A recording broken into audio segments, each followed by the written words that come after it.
With me on the show today is the executive director of AFC, the Actors Fund Canada, a critical and certainly a very important nonprofit organization right now.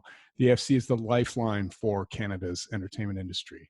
Through compassionate support, they protect and they support Canadian entertainment professionals, and they help them maintain their health, their dignity, and their ability to work. Mr. David Hope, thank you so much for jumping on the show and talking to us today. How you doing? Oh, I'm doing okay, Christopher. Thank you very much for inviting me. I really appreciate the opportunity to talk to you. I can't imagine a time when your organization and from coast to coast, province to province, you guys have probably never been busier. Is that a fair assessment right now? Oh, absolutely. This is really the biggest thing that's ever happened to us. And we are facing an unprecedented demand for our emergency financial aid program, which is the program that we're best known for. As you mentioned, we prioritize helping people maintain their health, dignity, and ability to work. And we really often focus on short-term, urgent financial needs that people require in order to keep a roof over their heads and food on the table and the lights on. And we've never been busier.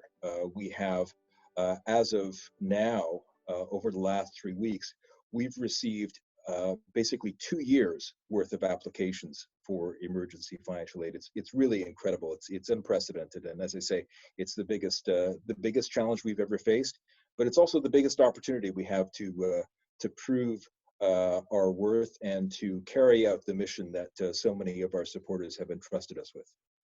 You've got an organization you lead that has an incredible history of commitment to the arts and to artists, not just actors, correct? It's professionals in the entertainment industry as well.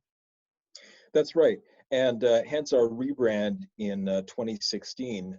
We were founded in 1958 as the Actors Fund of Canada. And really from the beginning, our organization has been there for people in this industry, whether they are on stage, on screen, or behind the scenes, to help each other in times of need. And for many years, it was known as the Actors Fund of Canada. In 2016, we rebranded as the AFC. We live in a world of initials and acronyms, but we rebranded because it was very important to us that nobody who needed our help would not approach us because they thought that we were just for actors.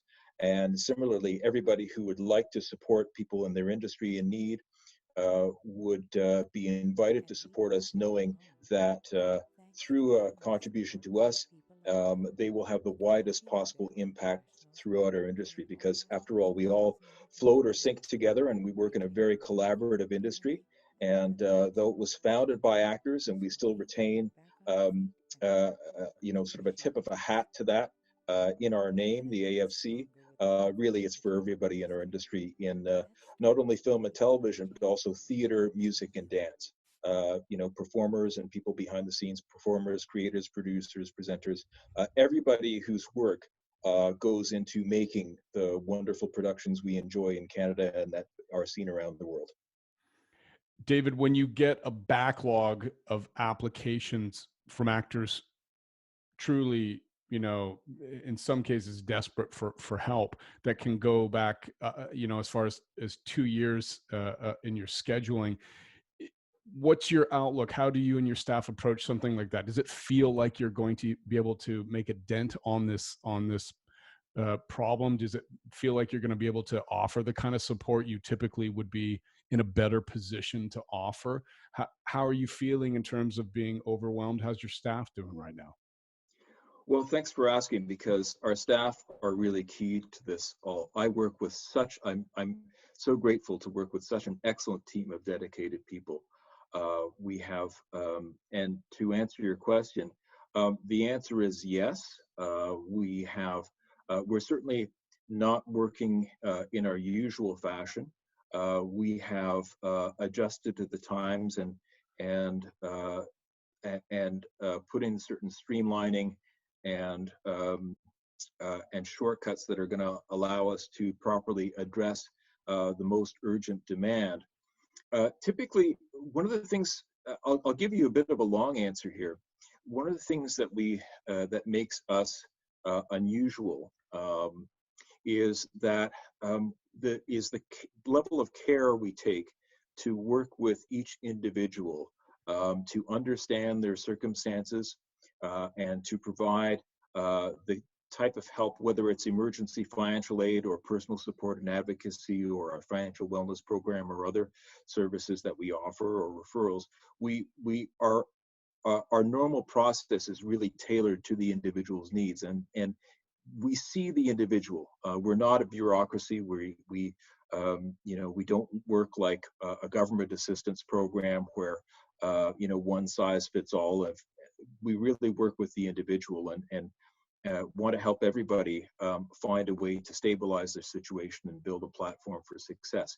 In these times with this incredible demand, what we've done is we've streamlined our process and we're triaging applications. Yes, we have on file now more applications than we typically get in the span of 2 years, but our team is working very hard to triage those applications and to ensure that those people who have the least financial means and are facing the most urgent financial need and have no other way to meet those needs in the very short term, we're talking about in the next 2 or 3 weeks, those applications get seen first. Those people who have a little bit more lead time before they have financial need, who have a few more resources on hand, financially or otherwise, those applications are important to us too. But what we're doing is we're prioritizing the people who need us most, the quickest, and in that way, we're able to meet the most urgent needs first. Somewhat like a hospital emergency room, and Right. we sometimes liken ourselves to that. And in that way, we're able to do our utmost. Now, we're not able to offer, in most cases, a regular, highly personalized service, but I think at this point, speed is of the essence and time is of the essence. And I'm very happy to say that for the most urgent cases, we can turn around an application from the date we get the application to the time that we can provide assistance. Our average now is, we measure this on a daily basis, is about 9 business days, which is tremendous considering that. That's incredible, David. That's certainly not bad at all. I think you guys should give yourselves a pat on the back for that. At least that's an incredible response time. And if that's not sustainable, that's still impressive nevertheless. I hope that can keep up, and I'm definitely thinking about you and your entire team there.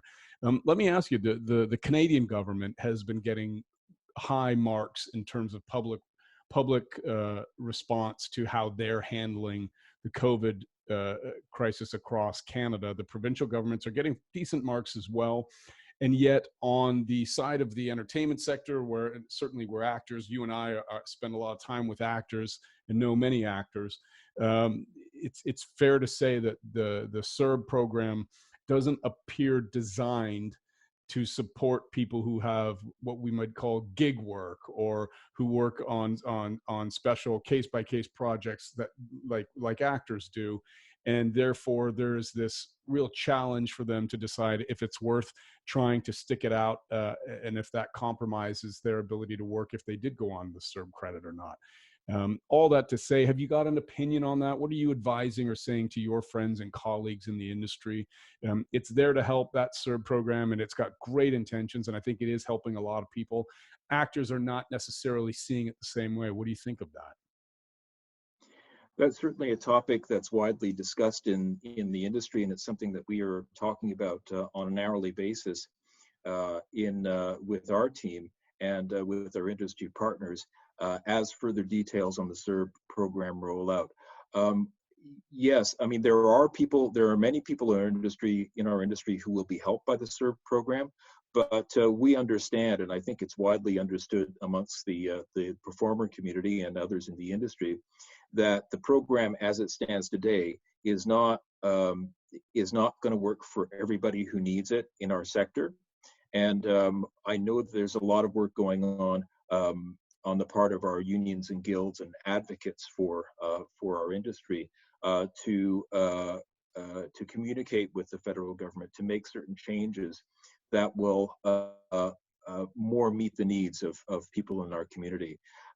Many of our performers, most of our performers, and many others who work in the entertainment industry would not be eligible, or self-employed would not be eligible for EI. And there are questions around the eligibility period, the ability to earn a small amount of income within the 2-week periods that are set out in the Serb legislation. What if you taught what if you taught a class? What if you did something to better your situation and earned a small amount of income within that window? Would that affect your eligibility? And it's not clear at this point what amendments or changes the federal government will make to the Serb program, but we understand that they're listening, and we're optimistic that further changes will be announced that will make it even more helpful for our people. What can companies like Casting Workbook do? What can actors out there who want to help actors do? The unions, any organizations who care as much about actors as much as you and your team obviously do. What's helpful right now? And the second part of that question is, what's not helpful right now? What's helpful now is continue to advocate for what performers need with your various levels of government. I know that there, as you mentioned earlier, the federal, municipal, and local governments are all undertaking measures to be helpful to a wide variety of people who have been affected by work stoppages, and that really cuts across all sectors of society. But ensure that you're communicating with your representatives at all levels of government and all your arts councils to ensure that your needs are taken into account. We have seen evidence that they're listening. We've certainly been consulted, and I know that other groups and individuals have been consulted about how the various forms of aid that different bodies are offering could be adjusted to better suit our community's needs. So continue to have those conversations. The other thing that, and I have to say, it's been so, we've been talking about the emergency financial aid that we've been delivering, and of course, what leads to that is the incredible financial stress that so many people are experiencing during this period of across-the-board work stoppages. But one thing that I will say that we've seen lots of evidence is actors and others in our community banding together to support each other. We have been so grateful that there have been lots of grassroots fundraising efforts, online performances. We had in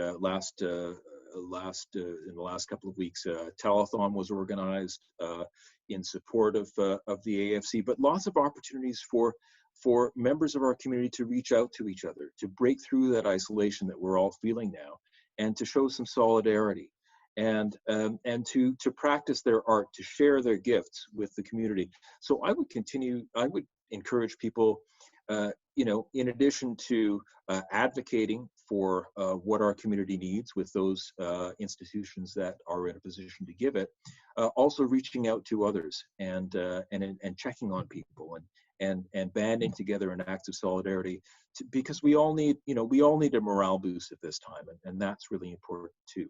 If there are members of your community that that may need help, that may need grocery delivery, that may need other kinds of assistance that you're in a position to give, seek those people out.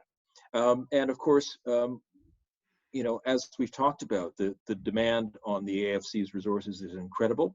We've been really heartened that many individuals and industry partners have offered and given their financial support.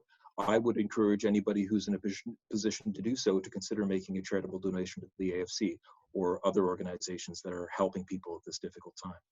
I'm going to make sure I put a link on that below for you, and I'll make sure it flashes up over the course of this interview, David. I really, really appreciate that. That's so important right now.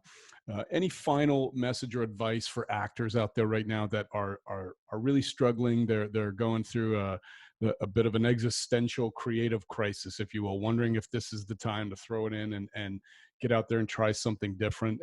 Any message that you want to make sure that those actors hear from you, the executive director of the Actors Fund of Canada? What I would say is that we're still going to need you. You know, we the work that the creative sector um, does in good times and in bad is incredibly important to society, and we're going to need everybody to continue working on their craft, because we're going to come back from this. And when we come back from this, we want to come back to a world that is rich with creative energy.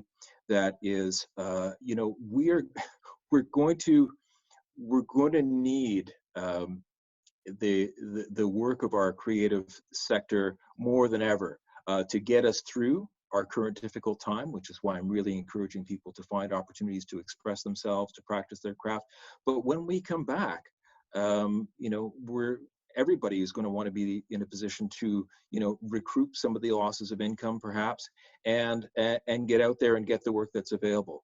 So you know, keep the faith, you know, continue to strengthen your morale, find your sense of community, and we will ultimately be in a position to get through this. Yeah, And when we well said. do, there's going to be, you know, we're going to need our artists more than ever to continue to do the great work that they do. Talking to David Hope, Executive Director of the Actors Fund of Canada, AFC. I really appreciate your time. I hope you'll come and do the show again in a little while and update us how things are going. Hopefully, it's a long time from now, and the next time we catch up, we're talking about something different. I really appreciate your time. Thanks for doing the show today, David. Oh, it's been a pleasure, and thank you so much for your interest. I wish everybody who's watching and listening to this all the very best. Let's continue to support each other, and when we come back, we will be stronger than ever.